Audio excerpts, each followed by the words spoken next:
అనేక రకాల అభియోగాలు చేయడం జరిగింది. మొట్టమొదటగా నేను విఆర్ హై స్కూల్కి సంబంధించి సమాచారం అడిగితే కమిషనర్ గారు ఆ లెటర్ని రాజకీయ నాయకులకి ఇచ్చి నన్ను తిట్టించారు అని చెప్పడం జరిగింది. మీ ద్వారా అడుగుతున్న చంద్రశేఖర్ రెడ్డి గారిని, మాట్లాడిన రాజకీయ నాయకుడిని నేనేం తిట్టలేదే, అందరి దగ్గర వీడియోలు ఉన్నాయి. నేను చెప్పిన మాట ఏంది,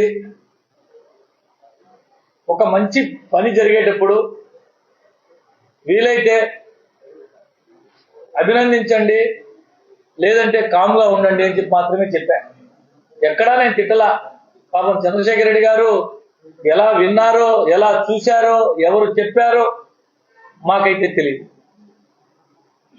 ఇకపోతే నిన్న సుదీర్ఘమైన ఉపన్యాసం ఇచ్చారు చంద్రశేఖర్ రెడ్డి గారు.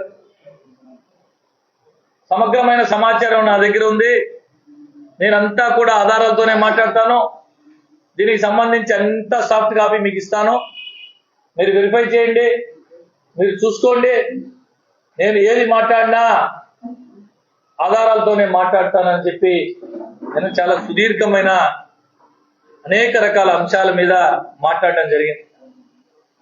మొట్టమొదటిగా బీసీ కార్పొరేషన్ లోన్లు, ఇతర మైనార్టీ కార్పొరేషన్లు, ఎస్సీ కార్పొరేషన్ లోన్ల మీద ఓన్లీ తెలుగుదేశం పార్టీ కార్యకర్తలకు మాత్రమే ఇస్తున్నారని చెప్పి మాట్లాడారు.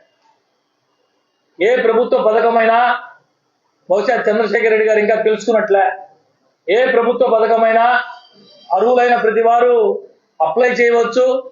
దాంట్లో అధికార యంత్రాంగం పరిశీలించి ఎవరైతే అర్హులు ఉంటారో వారికి ఆ పథకాలను వర్తింపజేస్తుందని చెప్పి ఈ సందర్భంగా మీ ద్వారా చంద్రశేఖర్ రెడ్డి గారికి తెలియజేస్తూ ఉన్నా. అదేవిధంగా మైపాడు రోడ్లో కట్టేటటువంటి దుకాణాలన్నీ కూడా నారాయణ సార్ కోసం పనిచేసిన వారికి ఇస్తున్నారు అని చెప్పి కూడా మాట్లాడడం జరిగింది. మీ ద్వారా అయ్యా చంద్రశేఖర్ రెడ్డి గారు, అవి సెల్ఫ్ హెల్ప్ గ్రూపులకు మాత్రం, గ్రూపుల్లో ఉండే మహిళలకు కేటాయిస్తూ ఉన్నారు. అది ప్రభుత్వ పథకం. అందులో కూడా ఆ పొదుపు మహిళలు ఎవరైతే ఉన్నారో వారు అప్లై చేసుకుంటే అధికార యంత్రాంగం పరిశీలన చేసి అర్హులైన వారికి కేటాయించడం జరుగుతుంది అని చెప్పి ఈ సందర్భంగా చంద్రశేఖర్ రెడ్డి గారికి మీ ద్వారా తెలియపరుస్తూ ఉన్నా. ఇకపోతే ప్రధానమైన అంశం, చాలా సుదీర్ఘమైన ఉపన్యాసం ఇచ్చినటువంటి అంశం, విఆర్ హై స్కూల్ సంబంధించినటువంటి అంశం. మా సార్ చెప్పాడు, చంద్రశేఖర్ రెడ్డి గారు ఒక ప్రైవేట్ విద్యా సంస్థ నడిపేటటువంటి 2 సంవత్సరాల క్రితం, 3 సంవత్సరాల క్రితం ప్రత్యక్ష రాజకీయాల్లోకి వచ్చి టీచర్స్ ఎమ్మెల్సీగా ఎన్నికైనటువంటి చంద్రశేఖర్ రెడ్డి గారు విఆర్ హై స్కూల్ కు సంబంధించి నారాయణ సార్ గారి మీద, అందులో జరిగేటటువంటి లోపాల మీద అనేక రకమైన ఆరోపణలు, అభియోగాలు మాట్లాడడం జరిగింది. ఇవన్నీ కూడా ఆయన నిన్న మీకు ఇచ్చినటువంటి పేపర్లు, ఆధారాల ద్వారా మీతో మాట్లాడుతున్నా. ఆయన మీకు ఇచ్చినటువంటి సాఫ్ట్ కాపీ ఒక మీడియా మిత్రుల ద్వారా తెప్పించుకొని మీతో మాట్లాడుతూ ఉన్నా. ప్రధానమైన ఆరోపణ, 1063 మందికి అడ్మిషన్ జరిగాయి, ఎక్కడా కూడా పారదర్శకంగా అడ్మిషన్ జరగలేదు. మొన్న పోయి విజిట్ చేశారు విఆర్ కళాశాల, విఆర్ హై స్కూల్ ని, చూశారా లేదో, ప్రతి విద్యార్థికి అడ్మిషన్ అప్లికేషన్ తీసుకో ఉన్నారు. అడ్మిషన్లు అప్పుడు ఏదైతే పారదర్శకంగా ప్రభుత్వం హై స్కూల్లో జరగాల్సిన విధానాలు ఉన్నాయో దాని ప్రకారమే అడ్మిషన్ అన్ని కూడా జరిగినాయి. మీరు పోయి వెరిఫై చేసుకోవచ్చు అని చెప్పి సందర్భంగా తెలియజేస్తాం.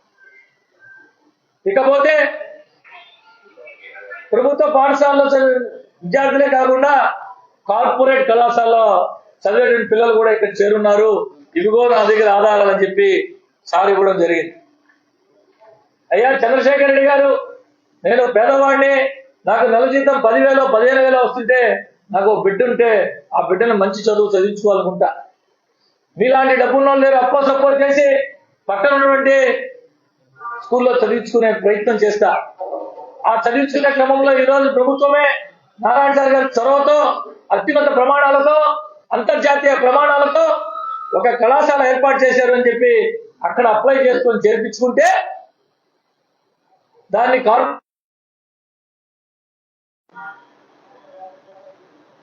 తెలుగుదేశం పార్టీ కార్యకర్తల రెఫరెన్స్ తో, కార్యకర్తల సిఫార్సుతో ఇవన్నీ కూడా అడ్మిషన్ జరిగాయని చెప్పి ఆరోపణ చేశారు. ఈ సందర్భంగా మీ ద్వారా చంద్రశేఖర్ రెడ్డి గారికి, అదేవిధంగా జిల్లా ప్రజానీకానికి అందరికి కూడా తెలియజేస్తున్నాం. అప్లై చేసిన ప్రతి ఒక్కరిని నారాయణ సార్ గారు తన సొంత టీం చేత వెరిఫై చేయించారు. వీళ్ళు నిజంగా పేదవారా కాదా, వీరు ఎటువంటి జీవనం సాగిస్తున్నారు, వీరు ఈ కళాశాలలో సీటు పొందేదని అర్హులా కాదా అని ఆ ప్రాంతంలో పనిచేస్తున్నటువంటి వారందరి చేత వెరిఫై చేయించి, వారి వెరిఫికేషన్ తర్వాత 1కి 4 రకాలుగా వెరిఫై చేయించి అవన్నీ నిర్ధారణ చేసుకున్న తర్వాతే అడ్మిషన్లు పూర్తయిందని తప్ప మరొకటి కాదు అని చెప్పి ఈ సందర్భంగా తెలియజేస్తున్నా. ఇదే కాకుండా తెలుగుదేశం పార్టీకి ఎక్కడైతే ఎక్కువ ఓట్ బ్యాంక్ ఉందో ఆ ప్రాంతాల్లో అడ్మిషన్లు ఇచ్చారు అని చెప్పి కూడా ఒక ఆరోపణ చేశారు చంద్రశేఖర్ రెడ్డి గారు. ఆయన ఇచ్చినటువంటి కాపీ మీకు ఏ డివిజన్ లో ఎన్ని అడ్మిషన్లు ఇచ్చారు, తెలుగుదేశం పార్టీకి కంచుకోటగా ఉన్నటువంటి, తెలుగుదేశం పార్టీకి ఓట్ బ్యాంక్ అధికంగా ఉన్నటువంటి ప్రాంతాల్లో అడ్మిషన్లు ఎక్కువ ఇచ్చారని చెప్పి ఆయన ఇచ్చినటువంటి ఆధారమే. ఇందులో అత్యధిక సీట్లు ఇచ్చింది మొట్టమొదటిది 9వ డివిజన్. ఏదైతే కడు పేదలు నివసిస్తున్నారో కుసుమ, హరిజనవాడ, రాయపాలెం తదుపరి చుట్టుపక్కల ప్రాంతాలు నివసిస్తున్నారో అది. మరి ఆ ప్రాంతం ఏ పార్టీ కంచుకోట బహుశా చంద్రశేఖర్ రెడ్డి గారు చెప్పాలా.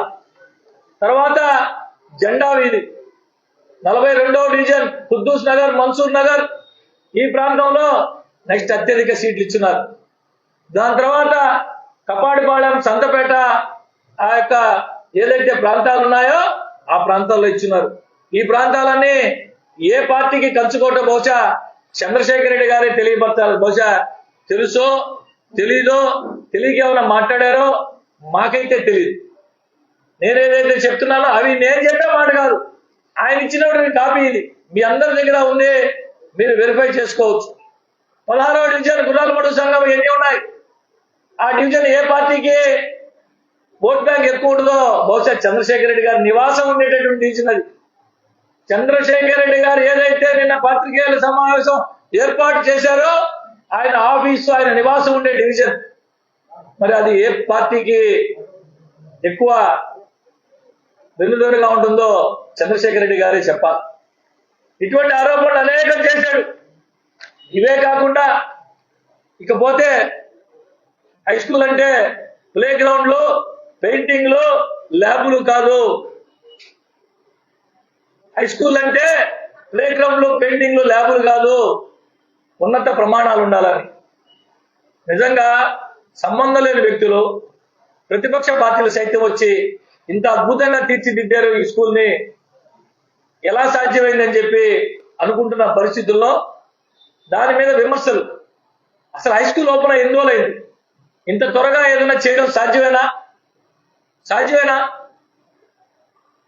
అటువంటిది ఒక కఠోర దీక్షతో తను అమరావతి రాజధాని నిర్మాణ పనుల్లో ఎంతో బిజీగా ఉన్నప్పటికీ తన కుమార్తెని ప్రత్యేకంగా దాని మీద ఆ ఏర్పాట్ల పరిశీలన అన్నిటికీ నియమించి అధికారులందరితో సమన్వయం చేసుకుని బ్రహ్మాండంగా చేస్తే శాతనైతే అభినందించాల్సింది పోయి ఈ విధంగా టీచర్లు లేరు అని చెప్పి మాట్లాడారు. బహుశా చంద్రశేఖర్ రెడ్డి గారు టీచర్స్ ఎమ్మెల్సీగా ఎన్నికై ఉన్నారు. టీచర్స్ ఏ పాఠశాలలో ఎంతమంది ఉన్నారు? గత 5 సంవత్సరాలు వైఎస్ఆర్ కాంగ్రెస్ పార్టీ ప్రభుత్వంలో ఏ ప్రభుత్వ స్కూల్లో పూర్తి స్థాయిలో టీచర్లు ఉన్నారో బహుశా సార్కి తెలుసో లేదో.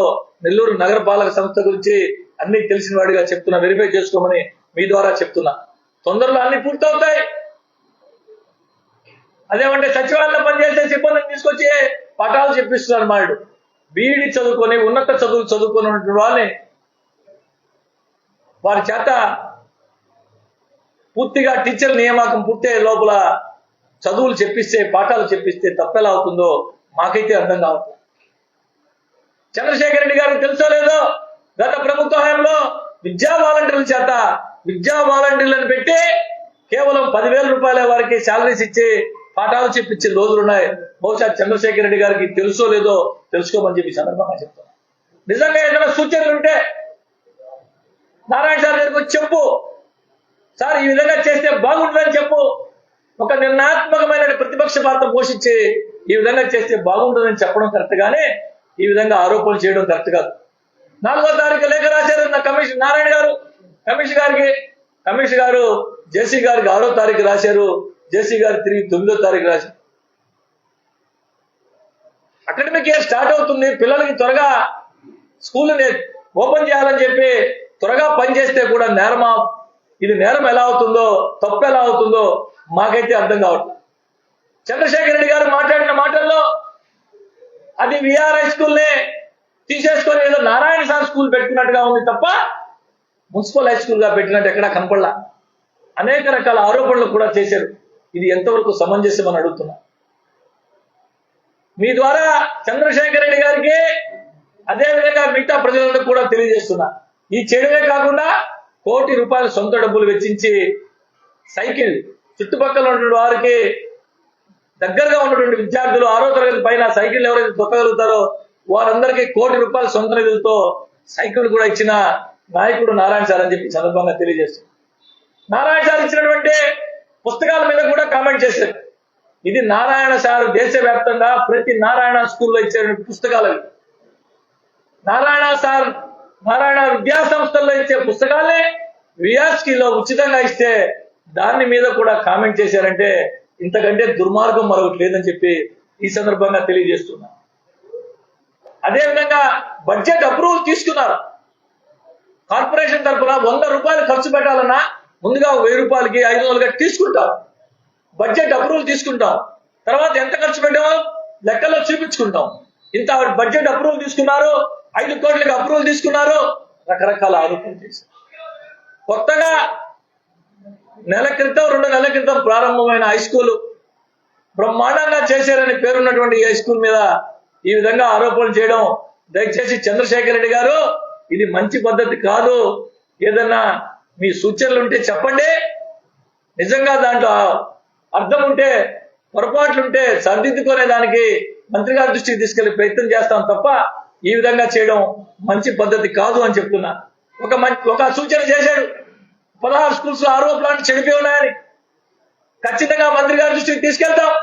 నిజంగా 16 స్కూల్స్ లో RO వాటర్ ప్లాంట్ పనిచేయబోతే బహుశా మంత్రి గారు ఇవాళ రేపు వస్తారు. ఇమీడియట్ గా నిజమే కనుక అయితే అది కూడా రెక్టిఫై చేసేదానికి ప్రయత్నం చేస్తాం. ఒక మంచి సూచన లేదంటే చేయండి తప్ప ఈ విధంగా ఆరోపణ చేయడం సరిగ్గా మంచి పద్ధతి కాదు అని చెప్పి ఈ సందర్భంగా తెలియజేస్తూ, మున్సిపల్ రెసిడెన్షియల్ జూనియర్ కళాశాల మీద కూడా మాట్లాడాడు. గత ప్రభుత్వంలో నారాయణ సార్ పెట్టిన దాని మీద ఒక్కసారి అక్కడ చదువుకున్న విద్యార్థులు, తెలుగుదేశం ప్రభుత్వం అప్పుడున్నప్పుడు అక్కడ చదువుకున్న విద్యార్థులు ఏ స్థాయిలో ఉన్నారో, ఎంత ఉన్నత స్థాయిలో ఉన్నారో, తర్వాత ఎంఆర్ చేసి ఏ స్థాయికి దిగజారిందో తెలుసుకొని మాట్లాడమని చెప్పి ఈ సందర్భంగా చంద్రశేఖర్ రెడ్డి గారికి మీ ద్వారా తెలియజేస్తుంది.